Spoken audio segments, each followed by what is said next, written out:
जय हिंद।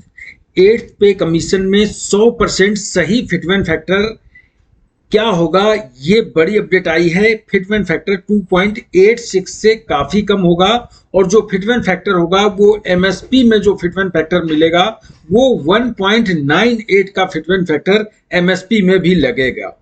तो fitment factor क्या होगा बता दें। जैसे ही 8 पे कमीशन लगेगा उसमें डीए को बेसिक पे में मर्ज कर दिया जाएगा और डीए जब बेसिक पे में मर्ज कर दिया जाएगा वो बन जाएगी बेसिक पे। बेसिक पे जो होगी वो डीए मर्ज होने के बाद जो बढ़ोतरी होगी वो आपको 8 पे कमीशन में उसका फायदा होगा। मिलिट्री सर्विस पे का भी 8 पे कमीशन में जो फिटमेंट फैक्टर लगेगा वो मिलिट्री सर्विस पे में भी फिटमेंट फैक्टर लगेगा। यानी कि जवानों को मिलने वाला जो विशेष भत्ता मिलिट्री सर्विस पे होता है वो दुगना हो जाएगा। लेकिन बता दें कि 7th पे कमीशन में जो एक्रॉयड फार्मूला लगाया था वो कैसे लगा था, अब 8th पे कमीशन में कैसे लगेगा। तो पहले तो 7th पे कमीशन का एक्वायर्ड फार्मूला और उसके बाद फिटमेंट फैक्टर क्या था उसके अनुसार 1/1/2026 से राइस व्हीट यानी कि गेहूं चावल के दाम एक महीने का एक आदर्श परिवार का जो खर्च है वो कितना होता है, तो उस समय 1108 रुपए था।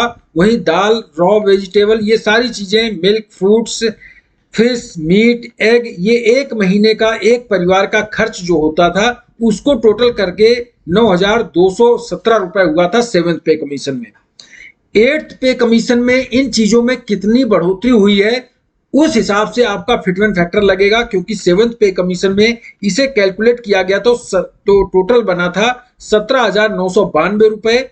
इसे राउंड ऑफ करके 18,000 कर दिया गया था बेसिक पे 7th पे कमीशन में।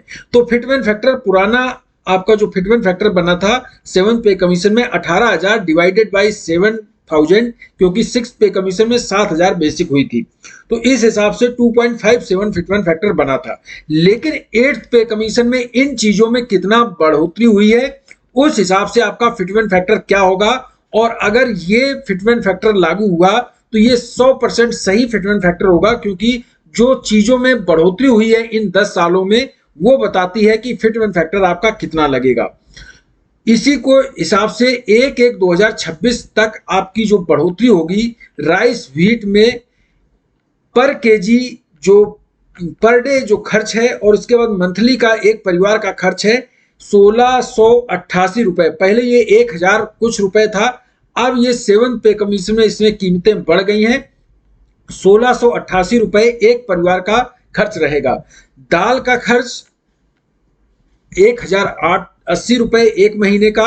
रॉ वेजिटेबल का इसी हिसाब से ग्रीन वेजिटेबल के सारे खर्च एक परिवार का एक महीने का दिया है, तो ये अगर टोटल करें तो टोटल आ जाएगा 18,304 रुपए एक महीने का एक परिवार का खर्च है।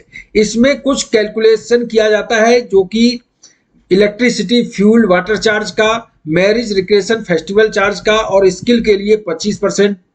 इसके बाद हाउसिंग का कुछ होता है। टोटल मिलाकर 35,729 रुपए बनता है। इस हिसाब से अगर बेसिक देखें तो राउंड ऑफ बेसिक 35,800 होती है, यानी कि 8th पे कमीशन में आपकी बेसिक पे 35,800 हो जाएगी। 8 सीपीसी में एक्सपेक्टेड फिटमेंट फैक्टर जो होगा 35,800 डिवाइडेड बाई 18,000, तो उस हिसाब से 1.98 फिटमेंट फैक्टर बन रहा है।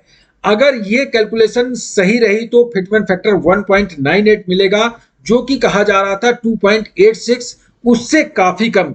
लेकिन इतना भी फिटमेंट फैक्टर अगर दिया जाता है तो काफी अच्छी बढ़ोतरी होगी, क्योंकि बेसिक पे और पेंशन में जो बढ़ोतरी होगी 35,800 माइनस 18,000 यानी कि 17,800 की बढ़ोतरी होगी। लेकिन रियल इंक्रीज जो होगा, रियल बढ़ोतरी होगी वो 35,800 माइनस 18,000 प्लस उसमें डीए जो 60% है के आसपास होगा, वो अगर माइनस कर दें तो 7,000 रुपए की बढ़ोतरी होगी, जिसकी बेसिक पे 18,000 है। और एमएसपी में अगर इसी को कैलकुलेट करें कि एमएसपी 5200 मिल रही है जेसीओआर को, तो एमएसपी जो बढ़ जाएगी वो 10,300 हो जाएगी। 1.98 का फिटमेंट फैक्टर लग जाएगा। तो जो फिटमेंट फैक्टर है 2.86 ये कहा जा रहा है, लेकिन ये गलत हो सकता है, क्योंकि जो अनुमान है महंगाई का जो आंकड़ा है वो बता रहा है कि फिटमेंट फैक्टर 1.98 होगा। एक्रॉयड फार्मूला भी इसी आधार पर कैलकुलेट करता है। तो एमएसपी जो बढ़ेगी 10,300 हो सकती है और बेसिक पे 35,800 हो सकता है। ये थी जानकारी, इस वीडियो में इतना ही। थैंक यू, जय हिंद।